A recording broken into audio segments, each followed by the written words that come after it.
भाजप आमदार गणपत गायकवाड गोळीबार प्रकरणावरून शिवसेनेचे मंत्री आक्रमक झाल्याचं पाहायला मिळतंय। शिवसेनेच्या 7 मंत्र्यांनी देवेंद्र फडणवीस यांची भेट घेतली।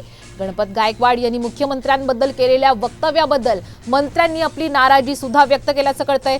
देवेंद्र फडणवीस यांनी तातडीनं गणपत गायकवाड यांच्यावर शिस्तभंगाची कारवाई करावी अशी मागणी सुद्धा यावेळी शिवसेनेच्या मंत्र्यांनी केल्याचं कळतंय। आणि शिवसेनेच्या मंत्र्यांनी ही आक्रमक भूमिका उपमुख्यमंत्री देवेंद्र फडणवीस यांच्याकडे मांडल्याचं सुद्धा कळतंय। भाजप आमदार गणपत गायकवाड गोळीबार प्रकरणावरून आता शिवसेनेचे मंत्री आक्रमक झाल्याचं कळतंय। अधिकचे अपडेट घेऊयात आमचे प्रतिनिधी सूरज सावंत यांच्याकडनं। सूरज, अधिकचे काय अपडेट्स आहेत? श्वेता, नक्कीच आपण पाहतोय की गणपत गायकवाड यांनी केलेल्या गोळीबारानंतर त्यांनी मुख्यमंत्र्यांवर अनेक गंभीर आरोप केले होते। त्याचबरोबर मुख्यमंत्री हे गुंडाराज चालवत असल्याचा देखील गंभीर आरोप केला होता।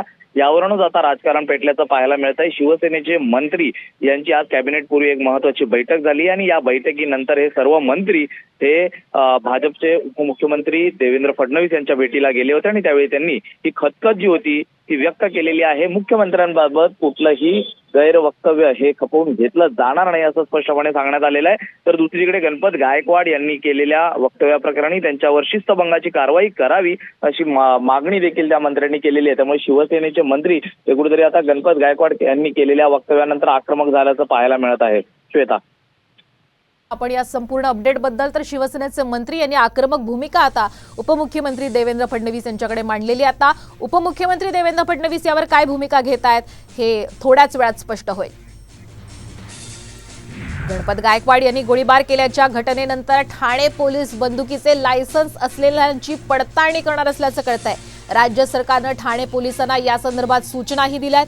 ठाण्यामध्ये आतापर्यंत जवळपास 4000 जणांना बंदुकीचं लायसन्स हे देण्यात आल्याची माहिती समोर येते।